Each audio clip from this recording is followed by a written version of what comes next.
Le groupe d'aventuriers voyage depuis des mois. Ils doivent retrouver un mystérieux individu qui les attend à la taverne. Ils poussent la porte d'entrée.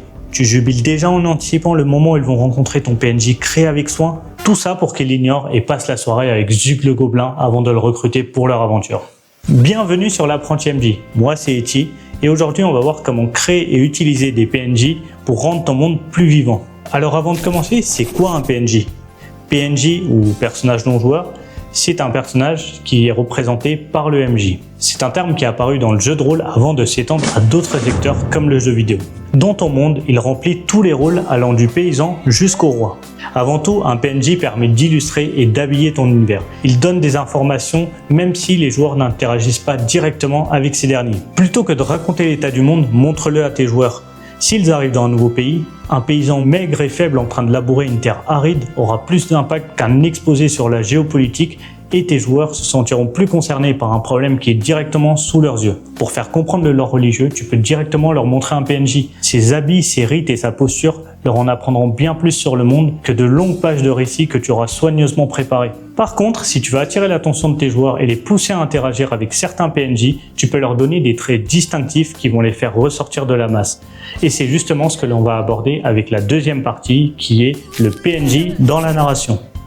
Ça peut prendre plusieurs formes. Un chef de guilde s'arrachant les cheveux devant une missive qu'il vient de recevoir, un guide cherchant un groupe pour l'accompagner durant une aventure, ou encore un vieil ami perdu de vue qui raconte le saccage du village natal d'un de tes joueurs. Les PNJ dont on vient de parler doivent présenter des traits distinctifs. De par leur apparence, leur rôle ou leur manière de communiquer, ils doivent ressortir de la masse.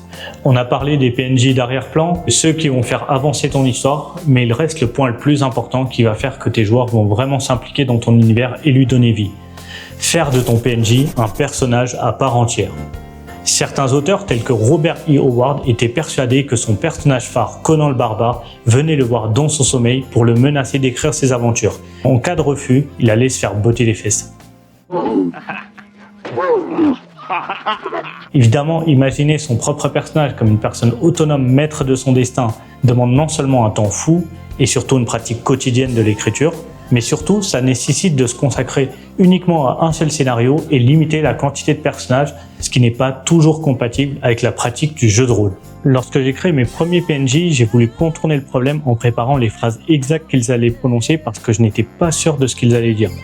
Au final, ce n'était pas vraiment utile parce que je ne pouvais pas anticiper exactement ce que les joueurs allaient demander et je me retrouvais à jeter beaucoup de préparation à la poubelle.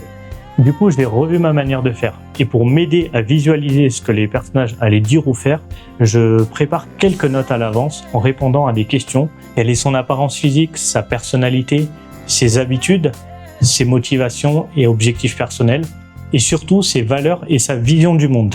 Finalement, qu'est-ce qui fait de ton personnage une personne à part entière? Maintenant qu'on a vu les différents chapitres, on va créer ensemble un personnage pour faire une petite mise en pratique. Prenons un berger qui aurait besoin d'aide avec une bête qui dévore tous les soirs son troupeau.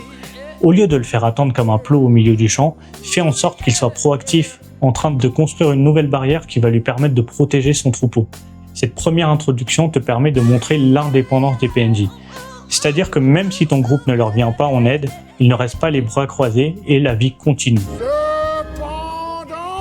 Ça ne veut pas dire que tes joueurs ne peuvent pas intervenir. S'ils décident d'aider le berger, tu peux ajouter des détails lors de leur visite qui évolueront durant leur absence. Ainsi, lorsqu'ils reviendront par exemple un an plus tard, le chiot qu'ils auront rencontré la première fois et peut-être même joué avec aura grandi et sera en mesure de défendre le troupeau. Donc si tes joueurs veulent être accompagnés par Zug le Gobelin plutôt que le guide que tu avais créé de toutes pièces pour cette partie de l'aventure, eh bien, fais en sorte qu'ils rentrent dans l'intrigue.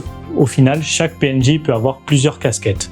Il peut être un personnage d'arrière-plan, un donneur de quête, un donneur d'informations, ça peut être un personnage pivot, le vilain, le roi, ou un personnage temporaire qui va rejoindre le groupe. Bref, il peut jouer de nombreux rôles différents et évoluer au fil du temps. Finalement, l'élément le plus important, c'est le facteur d'attachement. Si tes joueurs décident de prendre sous leur aile un PNJ que tu n'avais pas forcément anticipé, fais en sorte qu'il ait plus d'importance dans l'histoire. Il faut que tu sois en mesure d'ajuster l'importance des PNJ en fonction de ce qu'il se passe. Finalement, l'élément crucial, c'est le facteur d'attachement. Il faut que tu sois en mesure d'ajuster l'importance d'un PNJ en fonction du comportement des joueurs à son égard. Donc si tes joueurs veulent être accompagnés par Zug le Gobelin plutôt que le guide que tu avais créé de toutes pièces pour cette partie de l'aventure, eh bien fais en sorte qu'ils rentrent dans l'intrigue. C'est tout pour aujourd'hui. Si tu veux en apprendre plus sur les PNJ, j'ai créé un PDF où je récapitule les 5 catégories de PNJ les plus communs que tu peux récupérer directement dans la description. J'espère que ça t'aidera dans ta réflexion. Et si tu te sens particulièrement généreux, tu peux liker, partager et commenter cette vidéo. Salut!